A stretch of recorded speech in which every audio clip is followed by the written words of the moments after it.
And what me and Dirk used to do, we used to go to the Sabai massage. Have you heard of that?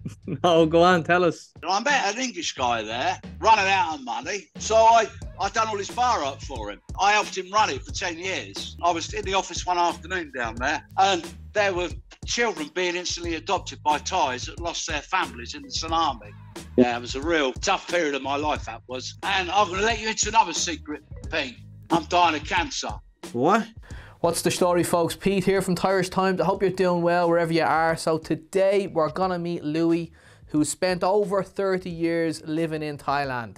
Louis is a real character. He's gonna tell his whole life story for us today. We're gonna jump into the very beginning when he was researching the Vietnam War. Then we're gonna into he ran a bar in Thailand in Patong, Phuket for 10 years.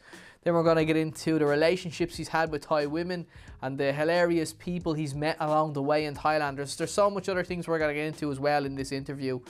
And then in this interview as well, you'll see that Louis caught me completely off guard when he mentioned he was diagnosed with terminal cancer. But he doesn't want anyone to feel sorry for him. He just wants to get his story out there. And what a story it is too. So let's get straight into it and meet Louis. Right, let's get straight into it, Louis, right? Okay, mate, yeah, carry on. Can I call you Pete? Yeah, of course you can. Yeah, okay, mate. Okay, then, yeah, carry on. All right, Louis. So thanks very much for coming on here. I'm very excited already. You can tell it's going to be a great interview, right? So you spent over 30 years in Thailand. Let's go all the way back then, I suppose, to the early 90s. How did you end up spending 30 years? Like, tell us that story. Well, I went to Vietnam first because I like military history. I got a special visa from the government because back in '93, it was the Americans only left 20 years earlier, and they were very suspicious, of anyone who wanted to know about the war, learn about it, the government there. And I got talking to the guy at the embassy, and I knew more about the war than he did. So he goes, right, no problem, I'll get you a visa. And what were you doing, just researching the war? I wanted to see how a third world country could beat a superpower like America. I just couldn't imagine it. So I thought I'll go and see the country, talk to the people from both sides that fought there, Americans and Vietnamese, and I'll take a trip around the battlefields, But the impact that the war had on Thailand was incredible because it brought a lot of wealth to the country. The bar scene, that evolved through GIs. I'll give you one example. They built an air base at Utapao, which is quite near Pattaya. That was basically had one of the longest runways in Southeast Asia at the time. And that was used by their B-52s, the American B-52s, for the bombing raids over Vietnam. And all the guys off that base started going to Pattaya at the weekend, and that's how Pattaya kicked off. Let's go back to yourself, right? So you're in Hanoi, and then how did you go from, you just went on a holiday to Thailand, or what happened there? No. I basically I went up to Dan Ben Phu, which was where the French were defeated. Then I travelled to a place called Dong Hoi, which was the actual demarcation line. Then I went to Da Nang, and I met this English guy in Da Nang, and he said, you really should go to Thailand. He said, I think you like it. So basically, I flew from Saigon or Ho Chi Minh to Bangkok and then down to Phuket. And that was 12 weeks later. And it was another culture shock because after spending 3 months in Vietnam, living really tough, to go to a place like Phuket, it was just pure luxury. I couldn't believe it. And did you just fall in love with Phuket the moment you arrived? No, not really. I mean, what happened was I landed in Phuket and I had a backpack. So this guy came over to me, great big 6-foot immigration officer. And he said, I'm sorry, he said, Mr. Disbury, your luggage has been held up while we strip search it. I said, for what? He goes, drugs. He said, because what the Vietnamese do, they pack it with drugs and then they pick them up in Bangkok. That was at the time. And so that immediately dissolved all the gossip I'd heard about drugs being planted on you in Bangkok and then being arrested and all that rubbish. Yeah, sure enough, an hour later, the bag come and it was all sealed up. They'd stripped it, repacked it for me and completely sealed it up in a polythene bag. So okay, so you arrived in Phuket, you enjoyed your time in Thailand, and you decide then that's it, I'm gonna move here and live here permanently. Well, I spent about 3 weeks in Phuket, and I wanted to learn to dive because I was always a good swimmer. And 6 months later, I went to Nepal to go up to Everest, first base camp, not on the mountain because horrendously expensive. But that was tough. It was really, really hard. And the actual first base camp runs out about 18,000 feet. That's the altitude you go up to. So by the end of that, I was super fit. I had a mate called Steve Ellis, who was he was an ex-Formula One motorcycle racer, well known. He used to race with Barry Sheen and guys like that. And I went down to Pattaya to meet him because he was a guy. I was on a skiing trip with him, and he mentioned going to Pattaya. I was walking down Soi 6, and there was a German dive shop down there. So I went into the dive shop, and I said, "Can you teach me to dive?" And I said, "Yeah, no problem." And I ended up working for him. That's a very kind of interesting story. I mean, here you are walking down Soi 6, you walk in and say, "Give me a job, can you teach me?" And they just... No. I said, "Yeah, can you teach me to dive?" And they taught me to dive, and I got so friendly with these guys. And I said, "What's the chance for a job?" They said, "Yeah, get up to dive master." Or, yeah, no problem. This is the clever part about it. I had a really good business in the UK. So I restructured it, and I took less money. So I still had an income from the United Kingdom. And from time to time, I'd go back there and work. What were you doing, Louis? TV aerials, erecting TV aerials. Okay. In those days, there was mega money in it. I had 4 guys in my company, and they're all going out doing 5 or 6 jobs a day. And there was a lot of money in those days. That was before the internet or Wi-Fi. But the business is still going, and my son runs it now. So, he does really well. So I had an income from the UK. So the diving, basically, I've just done it for free dives, and they can be $1,000 here and there and take me out for a night and all the rest of it. They're nice guys, but I was getting dives worth 2,000 or 3,000 baht, going out on a boat, going down on. There was a couple of good wreck dives in Pattaya at the time, and those dives would have cost me 2,000 or 3,000 baht. So I was doing it for nothing. The shop was on Soi 6. I'm sure you've met some interesting characters down there. Oh yeah, that was before it's, in Soi 6 in those days, you had King Kong, which was a bar on the right at the end. And then further down, you had a few bars, but nothing like it is now. And what me and Dirk used to do, we used to go to the Sabai massage. Have you heard of that? No, go on, tell us. Oh, fantastic place, fantastic. Proper massage parlour. All the girls sit behind the screen. You have a drink. They put a laser beam at one of the girls. You pay the house fee. You buy her a drink. Then you go upstairs to our room. And in that room is a nice bath. You can have a nice hot bath, a few cold beers, mate. And if you went in the afternoon, they were quiet. So instead of getting 1 hour in the bath, I was getting a couple of hours, just chilling out. It's fantastic, mate. Good pedigree, got me toenails clipped, me nails, massage. Brilliant place. It's still running today, but obviously a lot more expensive than what it was then. So this dive shop, then, you said in the email, it got moved from Phuket Soi 6 down. Sorry, from Pattaya Soi 6 down to Phuket. 5 years later, they sent me an email. Because I was back in England, so they sent an email and they said, "Oh, Ron, we're moving to Phuket." I said, "Yeah, no problem." And they had their shop just off of Bangla Road. So what was your experiences down in Phuket then? How was life down there? Well, diving was fantastic. Fantastic. The diving here is really good. It's not, but it's tough. You get a lot of poor visibility, a lot of strong currents. But, I was going to the Similon Islands, 4-day liverboards, all around the outer islands of Phuket. diving. And again, it was all free diving. Then I started using this bar in Soy Zanzibar, which Soy Zanzibar is, it runs, you know, like if you walk up Zanzibar, you cross the 200-year road and you go to Bangla. So that's where it's situated. And I met an English guy there, running out of money. So I done all his bar up for him.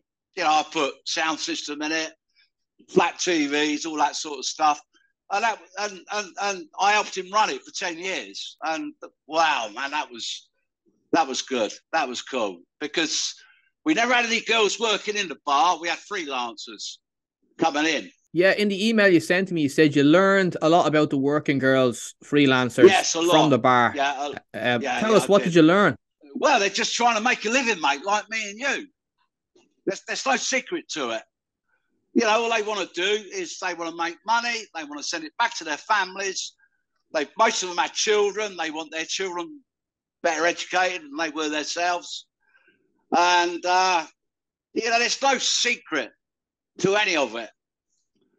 And most of the girls I've met over here have been, if you're straight with them, you lay on the line, they're straight with you. You know, I mean, and I've personally have never had any problems with the girls because I've always been honest. I haven't promised to marry them. I haven't promised to do things I weren't going to do.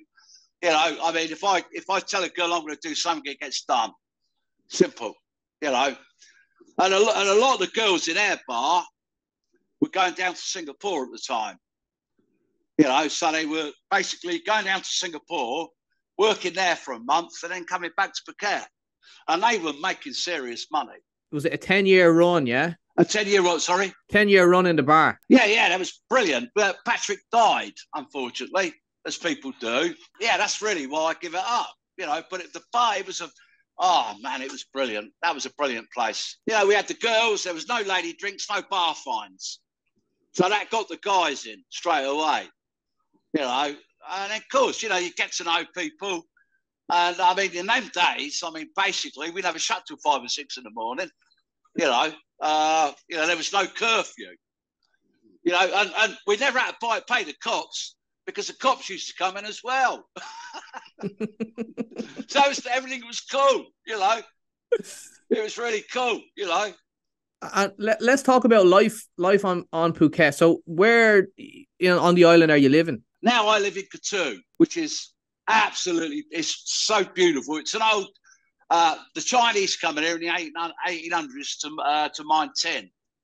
So it's full of tin mines. And just down the road from where I am now, there's an old Chinese mining village. So there's a lot of Thai Chinese here. Can you tell us about your relationships you've had in Thailand over the years? First 10 years, mate, it was just, you know, anything went, you know, and then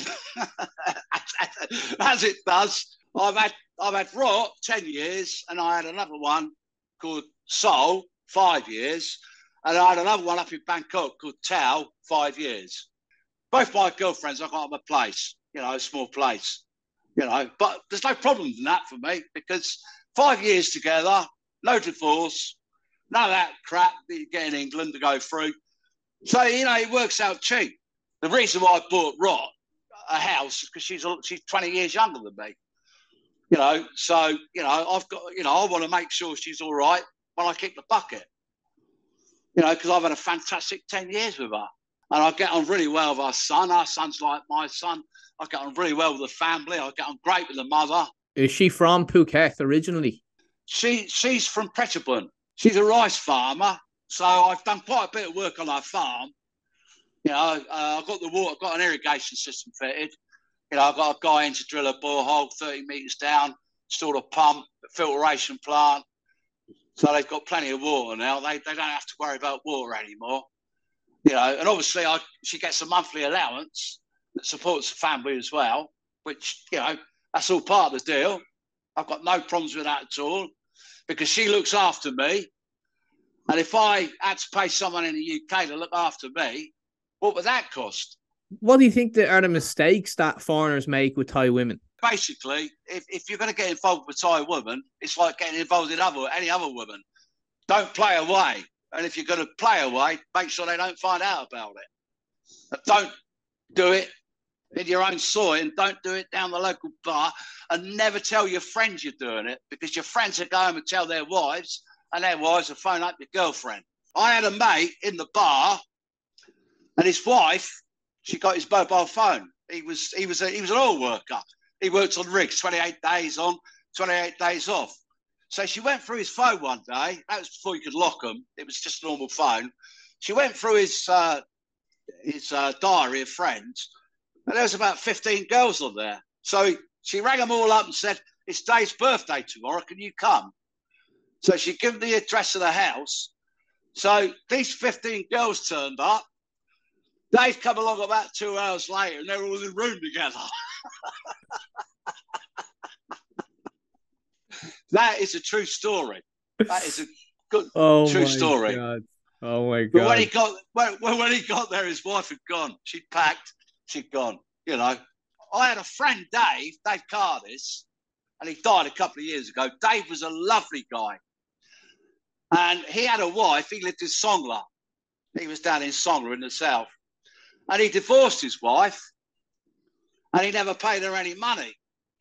So he said he was laying in bed one day, and this is going back 30 years, probably longer, and he said a hand grenade come through the window, and it had a notice attached to it. He said, "If you don't pay me, the next time the pin will be out." I'm sure he paid her pretty fast. Yeah, he did. I mean, but, you know, I'm not joking. I mean, because there was a lot of military stuff in those days floating around, sort of, I'm going back 30 years, mate. You've never had any bad experiences with the cops, have you? Well, I worked for the tourist police for 2 years, and I've never had any problems with the cops here.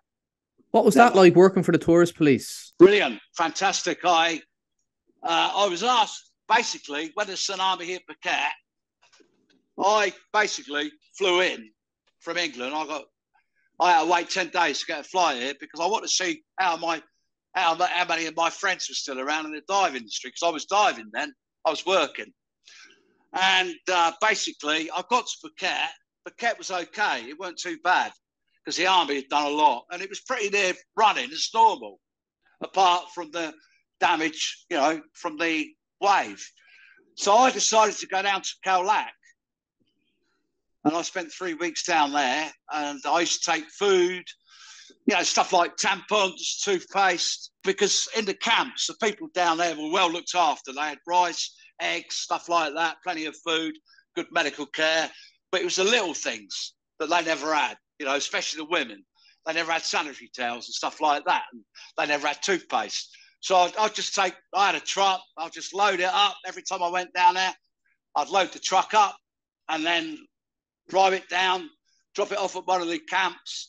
And then I'd join in the beach clearing. And then I was approached by the tourist police, because they were terribly worried about the damage that the tsunami had done to tourism. So they wanted to create a flang dive recovery unit, which it wasn't. It was just front. It was just, it was just to put tourists at ease. See an English guy or a French guy walking around in a uniform, dive recovery unit on your shoulder, and stuff like that. And then I ended up working in Phuket town. Did you lose any friends in the tsunami? Yeah, I did. Yeah, I lost 8 of my dive buddies. Were they out diving at the time, or what happened? Yeah, they were. They were down in Khao Lak, because at the time I was working between Khao Lak and Phuket, and they had a dive base down there, and that got hit badly. It was right on the beach. I was in the office one afternoon down there, and there were children being instantly adopted by Thais that lost their families in the tsunami. There was about 8,000 people died in Khao Lak. Burmese, in transition, but in the Thai communities, if the parents died, then their children there was no quibbling or arguing. They were just adopted by other Thai families. It was just, for me, it was, and the devastation, the devastation. It was just like someone had bombed the place, mate. And I used to work there. You know, I was working there as a diver. And when I saw my dive shop, mate, I couldn't handle it, you know. Yeah, it was a real tough period of my life, that was. Diving was never the same after the tsunami, Pete. It fractured the dive industry here. We got a lot of new guys coming in and nobody knew who anybody was. So that was when I started backing away from it. What changes have you seen culturally? Or is it kind of Thai culture still being the same over the last 30 years? No, I mean, culturally, I think, you know, not really. The Thais haven't changed since I first come here because they protect their culture. And that's another thing. You know, everyone moans about the visa system here. Don't moan about it because that stops people coming in and changing things. Because I don't ever want to see this country change, mate. I want it to stay the same as it is now. You know, and I haven't, you know, culturally, I haven't seen much change here in 30 years. And the reason for that, I think, is because they protect their borders so well. They will not have foreigners coming into this country telling them what they can and can't do. That's my, you know, I support that 100%. And I respect their immigration laws. I never complain about getting a visa. I feel privileged to have a visa here. I'll be totally honest. You know, the last thing you want, you don't want hordes of people coming here and then the place changes. You know, everything starts going through the roof, getting expensive because, you know, I think the Thais do a good job of running this country. I mean, the road network here, if you ride a motorbike or drive a car, it's phenomenal, mate. It's phenomenal. The roads in the south are fantastic. Yeah, and I'm sorry if I'm shouting because I can't. No, you're perfect. You're fine. You're fine. I'm deaf as a post, mate, and you know I just really hope it's come across okay because I love the country, Pete. I love the Thai people. You know, I've got no problems with spending money here, mate, because every bar I spend here, mate, I'm getting twice as much out of it as what the Thais are. You know, and I think people should realise that, shouldn't they? You know. Well, you seem like a happy man. That's the most important thing. Very happy. And I'm going to let you into another secret, Pete. I'm dying of cancer. What? Yeah, it's okay, mate. I know it's a bit of a shock for you, but that's why I want to get this on record, you know, before I kick out, you know. I want to get, you know, but don't worry about it, Pete. I've got no problems with it, mate, you know. Is it what kind of cancer is it? I've got cancer of the spine. I've had blood cancer for 30 years, where I take chemotherapy for this. $750 a shot, but I get it free on the NHS. And then I should have only lasted 20 years. And yet I went on 30. And I put that down to living here. Testosterone, the beautiful women, you know, the femininity, the contact with the girls, you know, and the testosterone that generates, mate. You know, and I was back in the UK, and all I wanted to do was get back out here, and they wanted to treat me in the UK, and I said, no, I'm not interested. I'm not really interested because I don't want to die in the UK. I said, I'd rather lose a year and gain a year here with my girlfriend and die happy, mate. Do you know what I mean? I mean, I went down Bangla a couple of weeks ago, mate. I had a fantastic time, you know, brilliant time, you know. So, and that's why I contacted you. I don't want to shock you, mate. I mean, don't feel sorry for me and don't feel bad because I've had a wonderful fucking life, mate. A life people dream of. So, you know, I'm happy. And to me, that's all that matters. And are you in pain? Yeah, tremendous. Yeah, tremendous pain, mate. Yeah. I took morphine last night, but I try and avoid it, you know, if I can. And I mean, up until a year ago, I was super fit. You know, I was still diving, riding my bike, 20 or 30K, and it just bang, mate, it come out of nowhere. And how old are you now? 71. And, you know, with this blood cancer that I've got, that could have gone sideways at any time. I could have gone leukemic. So every time I had a blood test every 3 months, you're waiting for the results to come back. But I got resilient. I thought, it, you know. I'm not worried anymore. Just crack on, mate, and make, you know. And the girlfriend's wonderful. I mean, I've got the girlfriend here, mate. She's looking after me. Wow, you know, doing a fantastic job. You know, thank God I'm going to die in Thailand, mate, because I don't want to die over there. You know, I'm going to die in a country I love, and people I love. You know, so that, you know, that was my main objective when I was diagnosed. I said, no, I'm going back to Thailand, Doc. Not interested, you know. And, you know, Pete, I might have got another year. I don't know. But it's pain. And, you know, and they can't take away the pain, mate, because it's grown within my spine. So whatever they do, it's not going to take the pain away. They could get it into remission, maybe. But at my age, I've looked at the statistics and, you know, but between me and you, I don't think about it a lot. I mean, I was really looking forward to this interview with you, you know, because I really like you, Pete. You're a lovely guy. You know, you're doing a lot of good for this country, mate, in a roundabout way, you know. And I just want to get my side of the story up on there in YouTube. And then, you know, people could judge for themselves, you know. But talking to you, mate, I feel much better. Putting my side of the story, because, you know, some of these guys on YouTube infuriate me, mate. You know, what they say about the girls, about the country, about the way things are done here. You know, and all I want to do, really, I'm not crying. This is a bad eye. I've got a damaged tear duct, you know. No worries, yeah, no worries. It's damaged tear duct, mate. A lot of people think I'm crying, but I'm not. But, you know, my girlfriend's great. I can look her straight in the eye. I said, I'm not worried about dying. Thais are like that. You know what Thais are like. They're tough, mate. You know, tougher than we are. And I'm sorry I come straight out with it. And I didn't want to go like that.